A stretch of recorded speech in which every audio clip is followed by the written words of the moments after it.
Bismillahirrahmanirrahim अस्सलाम वालेकुम जी viewers, मुत्तहदा अरब अमारात की दो अपडेट्स आपके साथ अभी शेयर करने लगा हूँ।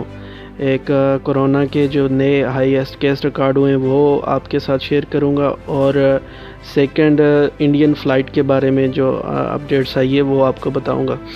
तो सबसे पहले आपको बताता चलूँ कि आज मुत्तहदा अरब अमारात में 412 न्यू केस रजिस्टर्ड हुए हैं 14 अप्रैल 2020 को। ये काफ़ी ज़्यादा तादाद है, एक दिन में इतने केस रजिस्टर्ड हो गए हैं, 412 केस।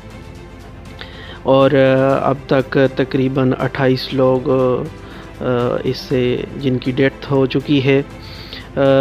मिनिस्ट्री ऑफ हेल्थ ने ये बताया है कि 14 अप्रैल को 412 न्यू केस रजिस्टर्ड हुए हैं, और अब टोटल केस यूएई में 4933 हो गए हैं। इसके अलावा जो ठीक हुए हैं आज के दिन में वो हैं 81 केस लोग आज इससे ठीक भी हो गए। ठीक होने की तादाद जो है अब तक 933 हो गई है, जो यूएई में कोरोना का शिकार हुए थे और उसके बाद वो ठीक हो गए हैं। इसके अलावा 3 लोग जो हारजी, और टोटल 28 लोग यूएई में इससे फौत भी हो चुके हैं। ये आज की अपडेट्स थी, और ये बहुत ज़्यादा हाईएस्ट केस आने की वजह यह है कि दुबई बहुत स्पीड से अब टेस्ट कर रहा है, बहुत स्पीड से, यानी वो अस्पतालों के अंदर भी टेस्ट कर रहे हैं और उनकी मोबाइल बाहर घूम रही हैं, वहाँ भी रोडों पे भी वो टेस्ट कर रहे हैं। आज उन्होंने टेस्ट किए तो 14 ड्राइवरों को ये चीज़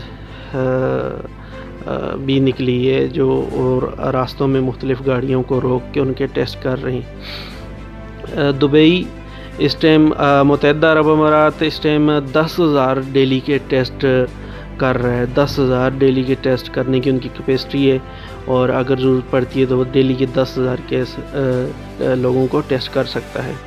इसके अलावा सेकंड आपको बताता चलूँ, जो मेरे इंडिया के व्यूवर हैं उनके लिए बुरी खबर है कि बुरी है और मुल्क के लिए अच्छी भी है कि इंडिया में अब उन्होंने लॉकडाउन जो है वो बढ़ा दिए है। 3 मई तक अब लॉकडाउन इंडिया में रहेगा, और 3 मई तक अब कोई इंटरनेशनल फ़्लाइट इंडिया नहीं जा सकती। ये वहाँ की सूरत हाल है। यूएई में तकरीबन 1000 लोगों ने एम्बेसी में रजिस्टर्ड करवाया है कि वो वापस जाना चाहते हैं, लेकिन अब 3 मई तक कोई भी फ़्लाइट इंडिया के लिए नहीं है, ना कोई स्पेशल फ़्लाइट, ना कोई पैसेंजर फ़्लाइट, कोई भी नहीं है। इंशाल्लाह नेक्स्ट कोई अपडेट आएगी तो आपके साथ में शेयर कर दूंगा। आप मेरा चैनल सब्सक्राइब कर लीजिए ताकि आपको मुफीद मालूमात टाइम पे मिल सकें।